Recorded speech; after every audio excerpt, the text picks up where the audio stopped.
اليوم اللي احنا نشاهده طبعا في قارة آسيا ان اغلب الاحداث الكبيرة قاعد تحتضنها القارة الآسيوية، سواء كان كأس العالم طبعا في 2020 عندنا كأس آسيا طبعا للسيدات وغيرها من الأحداث الكبيرة. يعني في آسيا صايرة خلينا نقول منافس كبير بين القارات لاحتضان. Bahrain dan AFC terbukti sekongkol. Presiden FIFA siap ambil langkah tegas dengan memecat Presiden AFC.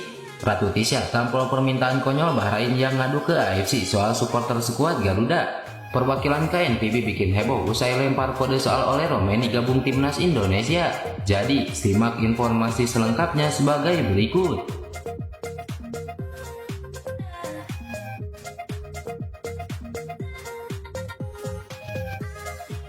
Potensi standar ganda bisa diterapkan AFC ketika merespon permintaan khusus Bahrain yang tidak ingin laga melawan timnas Indonesia digelar di tempat netral.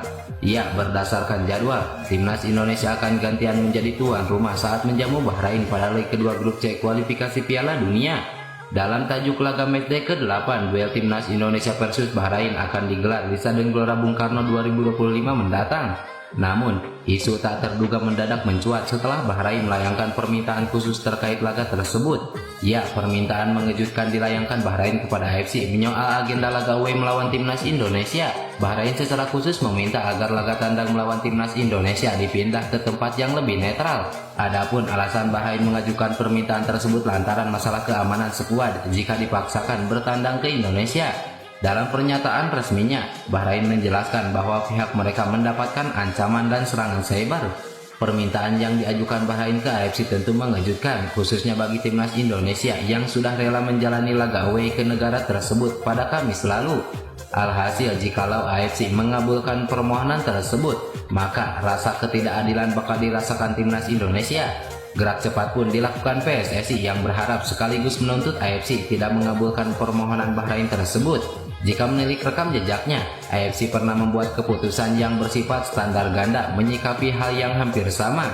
Momen itu terjadi saat AFC baru-baru ini mengeliminasi alias mendiskualifikasi salah satu klub India dari ajang Champions League 2. Ya, klub tersebut ialah Mohun Bagan yang terpaksa dicoret oleh AFC karena sempat mengajukan perpindahan venue saat akan berlaga melawan klub Iran Trator SC. Klub asal India itu berdalih ingin melawan Trator SC digelar di tempat lain karena alasan keamanan pertandingan. AFC selaku pihak utama yang memiliki wewenang pun akhirnya tidak menyetujui hal itu dan malah menjatuhi hukuman kepada Mohun Bagan. Mohun Bagan secara resmi telah dicoret statusnya sebagai peserta Champions League 2 dari grup A wilayah Barat. Dicoretnya Mohun Bagan tentu bisa dijadikan contoh tentang bagaimana AFC merespon permintaan khusus dari sebuah klub atau negara yang ingin mengubah venue laga. Hanya saja, tak berselang lama AFC memberikan respon berbeda yang cenderung menyiratkan pesan standar ganda. Pihak AFC belum lama ini mengeluarkan keputusan tak terduga menyoal perpindahan venue laga Qatar versus Iran. Dalam rilis resminya, AFC mengubah jadwal kualifikasi Piala Dunia 2026 antara Qatar versus Iran yang awalnya dijadwalkan pada 15 Oktober digelar di tempat yang netral. Adapun tempat netral yang dipilih oleh AFC untuk menggelar laga Iran versus Qatar bertempat di Uni Emirat Arab. Disinggung soal alasan perpindahan venue tersebut, keputusan itu diambil dengan dalih mempertimbangkan situasi terkini yang terjadi. Melihat keputusan AFC yang terlihat menerapkan standar ganda tentu menjadi kekhawatiran tersendiri khususnya bagi timnas Indonesia. Jikalau AFC benar-benar mengabulkan permintaan Bahrain, tentu hal itu akan menjadi kerugian besar bagi timnas Indonesia sekaligus keuntungan buat tim lawan. Tentu dalam kasus ini pihak FIFA diharapkan harus turun tangan, apalagi Presiden AFC sekarang yaitu Salman bin Ibrahim Al Khalifa merupakan orang Bahrain. Tentu keputusan yang diambil AFC nantinya akan menguntungkan Bahrain. Jika perlu, FIFA harus segera memecat Presiden Bahrain yang dinilai banyak merugikan.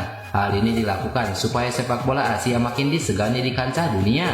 Ditambah lagi, keputusan AFC untuk menerima keluhan BFA tersebut mendapatkan reaksi dari salah satu jurnalis berpengalaman asal Inggris, John Duerden. Melalui akun X pribadinya, dia menyebut bahwa keputusan AFC mempertimbangkan perpindahan venue tersebut sangat konyol. Menurut dia, Bahrain hanya mencari-cari alasan agar tidak tampil di hadapan puluhan ribu supporter timnas Indonesia. Konyol sekali bagi AFC untuk mempertimbangkan hal ini. Bahrain mencoba keluar dari permainan di depan 80.000 penonton di Jakarta dalam kualifikasi Piala Dunia. Yang penting ini, ujar John Duerden dikutip dari akun X pribadinya.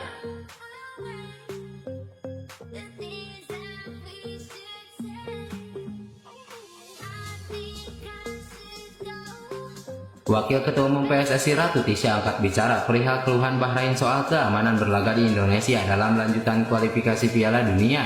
Ratu Tisha turut merespon rengekan Bahrain ke AFC soal perpindahan penuh laga lanjutan kualifikasi Piala Dunia melawan timnas Indonesia.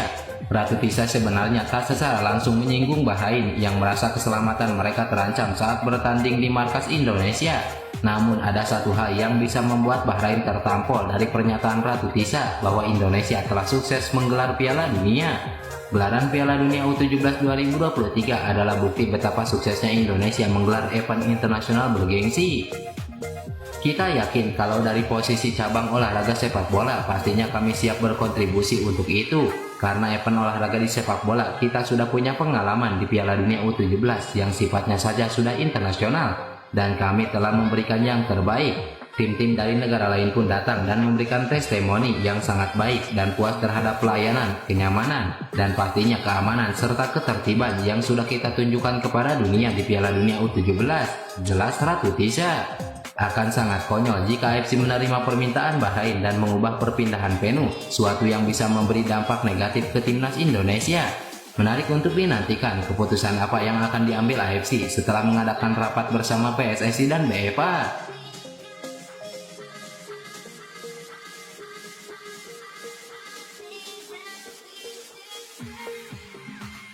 Pemain timnas Indonesia Rafael Struijk menjalani debutnya bersama Brisbane Roar saat bertandang ke markas Auckland FC pada lanjutan E-League Sabtu kemarin.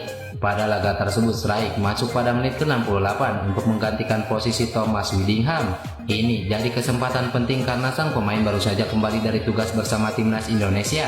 Rafael Struijk menjelaskan dia bangga bisa merasakan debut, namun hasil pertandingan ini cukup mengecewakan karena mereka harus kalah. Apalagi dia harus masuk saat Brisbane Roar sudah tertinggal 1 gol. Pertama-tama, saya sangat senang bisa menjalani debut. Bukan debut yang saya harapkan. Tentu saja kami tertinggal 1 gol, tertinggal 1-0, tertinggal 2-0. Jadi sulit untuk masuk dan membuat perbedaan. Saya masuk sebagai seorang striker hanya untuk bekerja keras, bermain dengan baik, mencetak gol, menjadi berbahaya, ujar Rafael Struijk.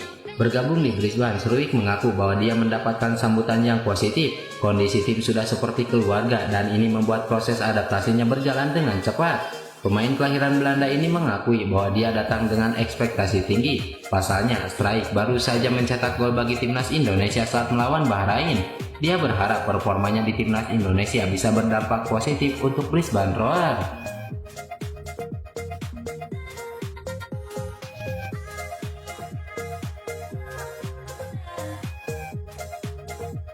Perwakilan KNPB di Indonesia bikin netizen penasaran karena memberikan kode di postingan yang membahas soal Ole Romeni. Ya, nama Ole Romeni sudah tidak asing bagi pencinta sepak bola tanah air. Penyerang FC Utrecht ini memiliki keturunan Indonesia. Hal itu membuat ia dirumorkan sedang dibujuk PSSI agar membela skuad Garuda. Namun sejauh ini belum ada kejelasan apakah Ole Romeni segera diproses atau tidak. Rumor sempat meredup, kini nama Ole Romeni ramai lagi sebab performanya dibahas oleh akun Instagram Eredivisie Indonesia. Pemain 24 tahun ini disebut telah menjadi andalan FC Utrecht sejauh musim ini. Ia telah tampil 7 pertandingan dengan mencetak 2 gol. Menariknya, unggahan ini dikomentari perwakilan KNPB di Indonesia, yaitu Orange Indonesia. Nah, Orange Indonesia hanya berkomentar dengan emoji telepon yang seakan memberikan kode bahwa akan ada panggilan untuk Ole Romeni. Adapun sosok Ole Romeni menjadi salah satu yang diidamkan untuk membela timnas Indonesia, sebab ia akan menambah amunisi di lini serang skuad Garuda yang dianggap masih kurang tajam.